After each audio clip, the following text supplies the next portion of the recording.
Le printemps est là et la saison des mariages reprend après 2 années bien perturbées par le Covid.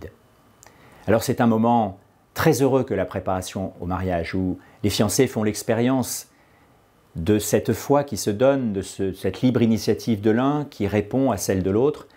Cette analogie, cette connivence profonde avec la réalité de la foi, c'est vraiment un moment de grâce.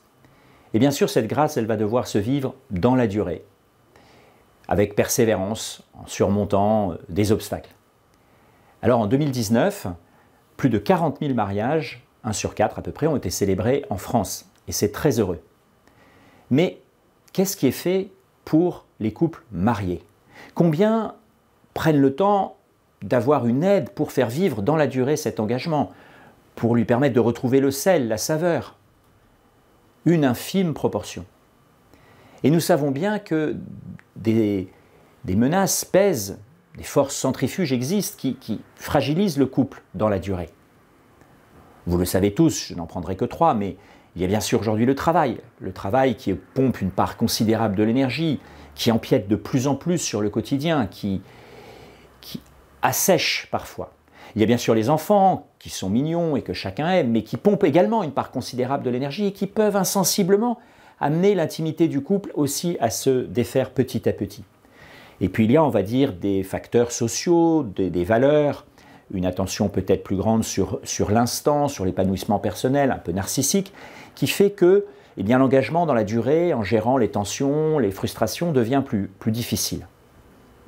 Alors, nous réalisons aussi combien il est extrêmement difficile d'aider un autre être humain, on le voit avec la série En thérapie, ou d'aider des couples.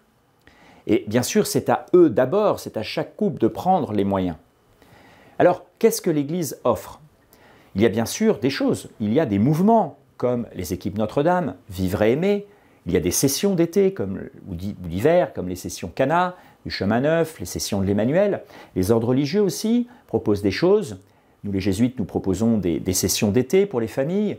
A été créé il y a 3 ans un mouvement, l'un croit, l'autre pas, qui, comme son nom l'indique, vise les couples mixtes, où l'un est croyant, l'autre pas croyant. Bref, j'en oublie beaucoup, il y a beaucoup de propositions. Mais une fois de plus, combien participent à ces propositions? Il y a là un enjeu absolument capital pour l'Église, car le moment des fiançailles est précieux, mais c'est dans cette aide dans la durée que se crée ce climat qui va permettre aux couples d'apporter leur richesse à l'Église. Alors, voilà, j'aimerais souhaiter à tous ceux qui préparent leur mariage et qui vont le vivre durant ces prochains mois, un très heureux moment de grâce et prier avec eux pour que cette grâce puisse s'établir dans la durée, pour revenir sans cesse à cette grâce première, à ce don premier, à cette joie première.